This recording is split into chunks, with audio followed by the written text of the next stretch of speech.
Hello, hello, hello. You're tuning into another episode of The Wunderkind Show. Today's topic, PFF's power rankings. Look, as y'all know, every time the season and stuff start, you get the power rankings. You get to see who these media outlets and things think are the top dogs or the ones that are in Super Bowl contention for the next year. And PFF is no different. They came up with their top 10 NFL power rankings after the NFL draft. And I'm going to read this off to you from 1 through 10. All right? So first, what we got? Kansas City Chiefs. I mean, is any of y'all even surprised about that? All right. Philadelphia Eagles. All right. That's understandable. You know what I'm saying? Philadelphia made it, you know what I'm saying? And they're stacked again. And they're trying to get Derrick Henry. So, yeah, definitely I can understand that. Third is the San Francisco 49ers. I don't agree with that at all. I would put them more like at 5 or 6. They don't know what's going on with Brock Purdy. They don't know much about Trey Lance. And who is their savior in case those two go down or can't start the season? Sammy D. The former quarterback of the New York Jets. That's not good. Yo. I see ghosts. Yo, that's their backup. If you don't know what I'm talking about, Sam Darnold. The one that Bill Belichick made see ghosts. Listen, man, that dude is a turnover nightmare. So, them being third, nah. He'll play. Listen, that guy could play you out of the game really quick. Really, really, really, really quick. So, I don't agree with that, but whatever. We'll live with it. Fourth, the Bengals. Look, I respect the Bengals. Their receiving core is absolutely dynamite. They got some weapons. They might have the best receiving core in the entire NFL. Seriously. We almost beat them with Tyler Huntley. So I can't understand why they're fourth. I think, the media loves Joe Burrow. And Joe Burrow's a good player. I mean, a really, really good player. But I think their infatuation with Joe, Josh Allen, Herbert, those type of guys is why their teams are so high up on this list. Because after saying what I just said, Josh Allen and the Bills are number 5. Do we even know if Stephon Diggs wants to be there anymore? Seriously, isn't he the one being people? Because remember, at the end of the day, I don't care what anybody says. The Bengals made the Bills quit. They quit during that game. They did not want to be out there. They didn't want to get hit. They didn't want to deliver hits. They didn't want to play no defense. There was nothing. It looked like they were uncomfortable, and they just wanted the game to end as quickly as possible. The Bengals looked more comfortable at the Bills than the Bills did at their own home stadium. So, you know what I mean? I'm looking at them, I'm like, top 5, whatever. You know what I'm saying? Okay. That's going to change quick. I think those last 3, San Francisco, Cincinnati, and Buffalo, are going to be down the list more, but whatever. New York Jets. Shout out to the Jets. They got Aaron Rodgers, so they're going to be ready for war. Yes. They're coming. They're coming. Don't be mad that I'm saying what I'm saying, all right? Don't be mad. Aaron Rodgers is, everyone can say that he doesn't have the amount of Super Bowls he should have. But let's be real. The man's made it to how many AFC Championship games? Thank you. So get that out of there. He's been to a crap load of championship games. And what he brings to the Jets is stability. I used to tell people this because I always say, people say, when you're dealing with women. And I told somebody that the 2 things women find the most attractive from a man after the age of 25 is stability and reliability. And let me tell you right now, that's exactly what Aaron Rodgers gives to the New York Jets at the most important position on the field. So I would actually have the Jets up higher. I would have them at number 5 because with that defense, with those weapons, remember they got Garrett Wilson, they brought in a couple more pieces from Green Bay. Bro, they're going to be good. Hey, they're going to be really good. So, yeah, I think the Jets should be higher, but whatever. We'll leave them at 6.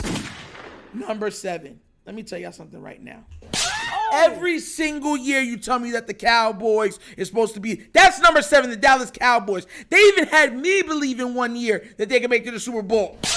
You tricked me. Y'all never tricked me again. Jerry Jones, stop lying. I'm tired of y'all. They do not deserve to be up there. Okay, they do not. Listen. If you've ever heard of talent and never living up to your potential, the picture of a team should be the star for the Dallas Cowboys. Listen, I don't care what nobody says. Oh my God. They have perpetually let down their fan base on a consistent basis. What did Stephen A. said? The one thing I'll even repeat that he said on this platform. He said with the Cowboys, anything that can happen will happen. I forgot whose law that is. It's like a scientific law. But yeah, his law, that's the Cowboys. So they should not be 7. They should not. I'm sorry. I don't find these other NFC teams to be all that great. I really don't. I'm not showing out or anything. I think Dak's a good quarterback and stuff. I just think that the Cowboys are cursed. And I think that, certain teams, for whatever reason. You remember when the Red Sox, everyone thought they were cursed? Like that. For years and years, decades and decades and decades. So, yeah, that's just the way it is for some teams. And, the Cowboys is one of them. And the funniest thing is, when we talk about cursed teams, guess who's up next? The Los Angeles Chargers. Why are they number 7? Why? No, why? Why? Why? Is it because you got him another weapon? Is that why? So you're going to be like, he's just going to throw it all over the yard? Herbert's a good quarterback. I think he is. I truly believe he is. But this team habitually lets down their fan base more than the Dallas Cowboys. The Cowboys can hang on their mantle that they got 3 Super Bowls. I don't care when they won them. They got 3 of them things. They got 3 of them things. You understand?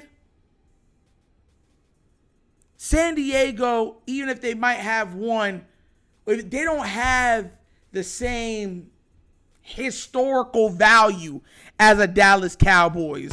And they have been some of the most talented teams ever assembled in the NFL. This is a team, I want to remind everybody, that led the NFL in total defense and in total offense and didn't make the playoffs. Could you imagine how heartbreaking? Because what do you say you do? Like, does the defense need to get better? We're the best defense in the league. The offense need to be better. We're the number 1 offense in the league. And somehow, they didn't make the playoffs. Disgusting work.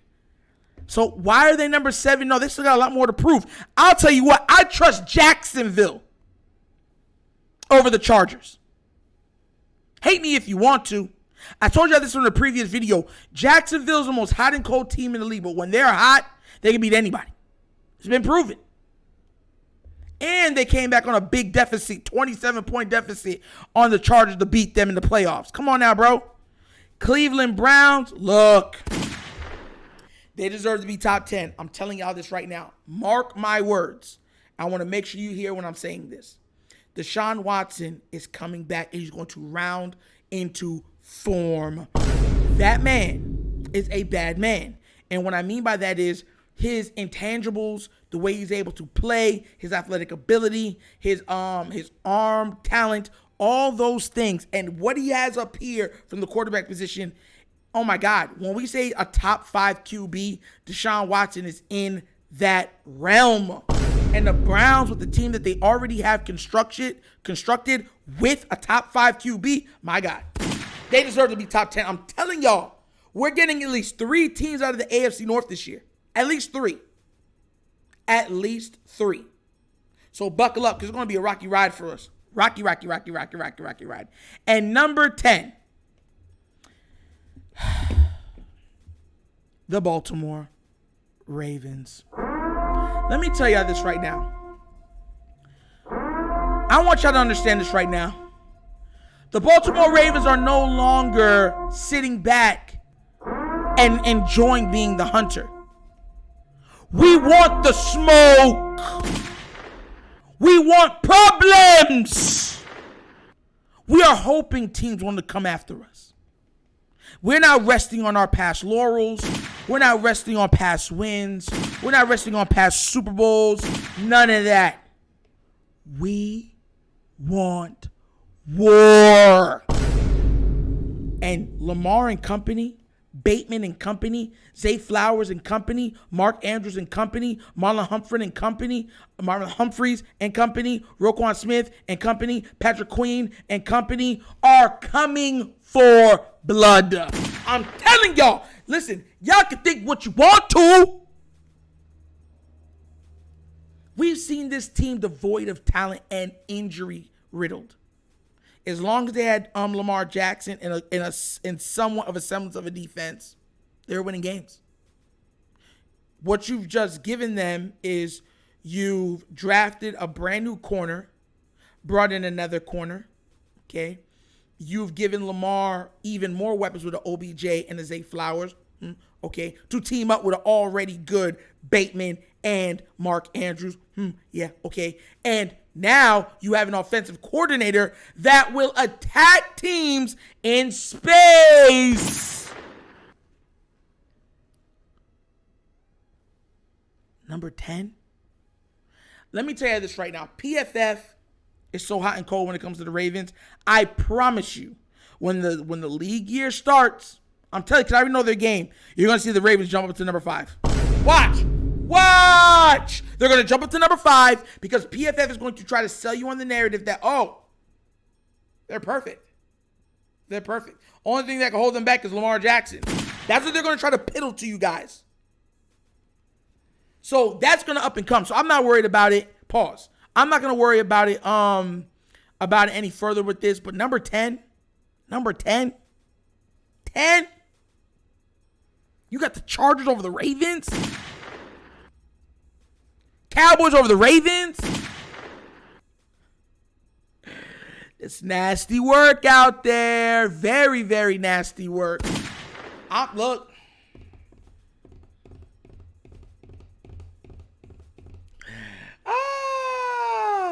Bruh.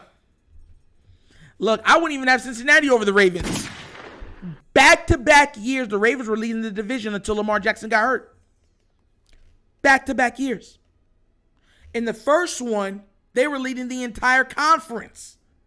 That's right. A conference with Joe Burrow, Patrick Mahomes, Josh Allen, Justin Herbert, Trevor Lawrence. They were all there. And he was still leading. The Ravens were still leading everybody in wins.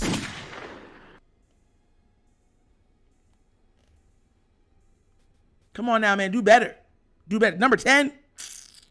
I'm not even going to crap on it. Whatever. It is what it is. But I'm looking, like I said, we're no longer comfortable at being the hunter. We want you to know we're coming. We want you guys to be scared, and we want y'all to try to hunt us. Let me tell you something right now. Heavy is the head that wears the crown. Heavy is the head that wears the crown. But guess what? We were doing a lot of neck workouts, and we're ready to hold that weight up. Chin held high. Ready for all oncomers. I'm telling y'all, this team is ready for blood. What's that one game song? And then see unto blood, blood, blood, blood, blood, blood, blood, blood, blood, blood. That's what they're ready for. So y'all keep thinking that they're not. Y'all go ahead and take that for granted, and y'all will be there trying to enter the bandwagon. And you know what's going to be on the door? Do not enter. Capacity is full. Return to sender. We don't want you. So once again, I'm looking forward to this year. We're gonna have a lot to prove this year, but I think the Ravens are gonna prove it in spades because I got them winning the Super Bowl this year, and I got them doing it in a historical fashion. So PFF, Pro Football Talk, whoever else is going to come out with your stuff, good luck. Because we're going to hold you to whatever you say. And that's another episode of The Wunderkind Show. Thank you all for watching. You could be anywhere. But you already know this platform is based on what? Facts and truth. Even though we have fun. So if you have not done so already, please do remember, like, subscribe, hit that notification bell, and leave a comment. I do love the comments. Just be respectful to other people, and we got no problems. If you would like to also donate to this platform to help it grow, like Jack and the Beans, when he put the bean in the ground, right? At the bottom of the screen is a QR code for a Cash App. That's where all our donations go. You can also find it in the description of every video that we do. The name of it, $, The Wunderkind Show. Also available now at the Patreon. What do you get with the Patreon, you might ask? You get questions from subscribers. You get access to the Discord. You get sweepstakes for free merch.